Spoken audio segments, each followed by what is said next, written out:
What if I told you?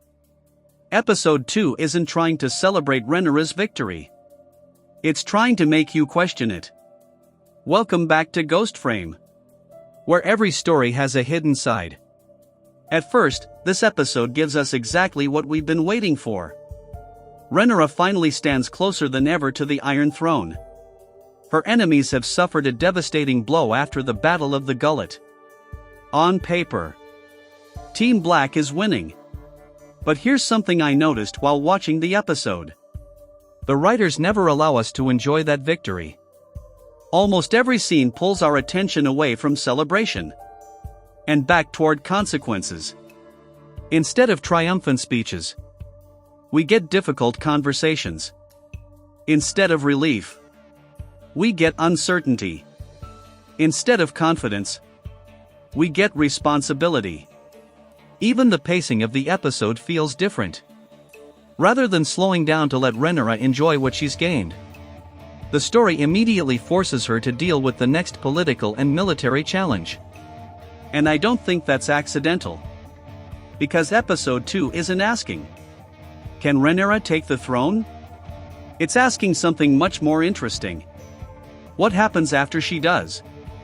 By the end of this video, I think you'll see episode 2 very differently. Because I don't believe this is a victory episode. I think it's the moment Rhaenyra realizes that sitting on the Iron Throne may be far easier than carrying its weight. Let's open the case. The first piece of evidence appears almost immediately after the battle. The Battle of the Gullet is over. The Blacks may have survived, but the episode makes sure we never experience it as a clean victory. Instead, every conversation that follows reminds us of what was lost. Ships were destroyed. Experienced soldiers are gone. The balance of power has changed. But so has the emotional state of everyone involved. And that's exactly where episode 2 becomes interesting. Most fantasy stories treat victory as a reward. House of the Dragon treats victory as another problem to solve. Watch how quickly the episode shifts its focus.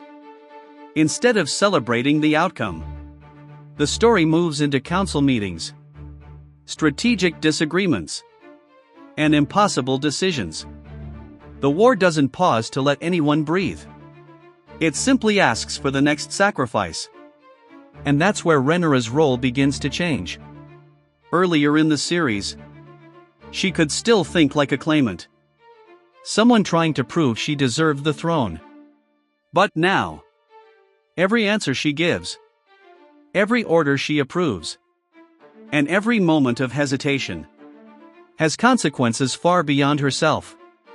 She's no longer fighting to become queen. She's learning what it actually means to be one. One detail I really loved is how the episode constantly surrounds Rhaenyra with people asking for decisions. Military decisions, political decisions, personal decisions. No matter where she turns, someone needs an answer. That's not accidental. The writers are quietly showing us that the Iron Throne isn't giving her power. It's taking away something much more valuable. Time to think. Time to grieve. Time to simply be Rhaenyra. By the end of this section, the throne already feels less like a prize, and more like a responsibility that never stops demanding more. But here's where episode 2 becomes even more interesting.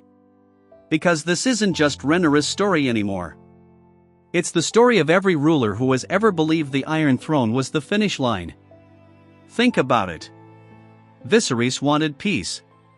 Yet becoming king forced him to spend his final years watching his own family destroy itself. Aegon wanted recognition.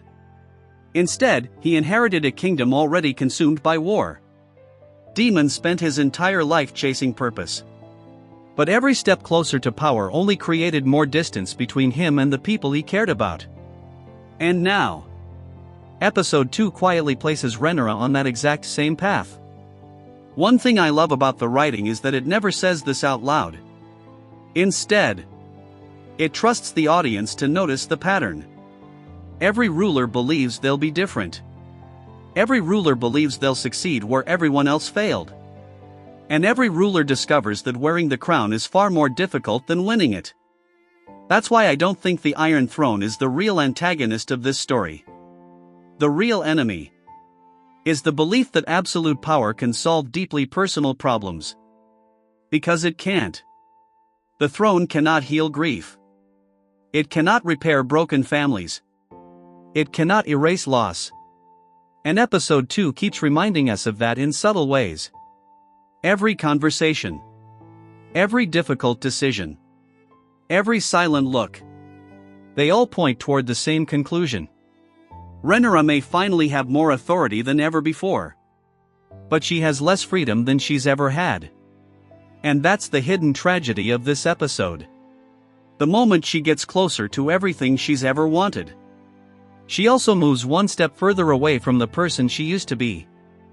So, did Rhaenyra really win?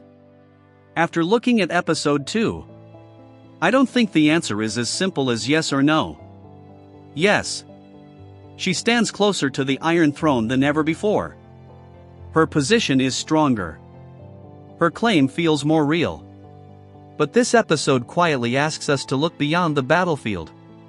Because every victory comes with a new burden. Every success creates another impossible decision. And every step toward the crown pushes Rhaenyra further away from the woman she used to be. That's why I don't believe episode 2 is really about winning. It's about transformation. The Iron Throne doesn't magically change people overnight. It changes them one decision at a time. One sacrifice at a time. One loss at a time. And that's exactly what makes this episode so powerful. Because it never tells us that Rhaenyra has failed. It simply asks, how much of herself she'll have to sacrifice before this war is finally over? Maybe that's the real curse of the Iron Throne. Not that it destroys kingdoms, but that it slowly changes the people willing to fight for it.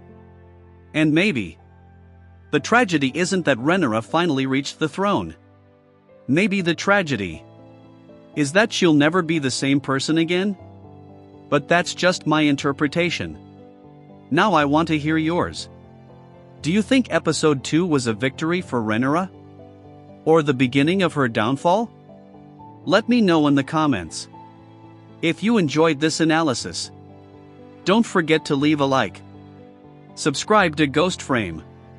And join me for the next case. Until next time, keep looking beyond the frame.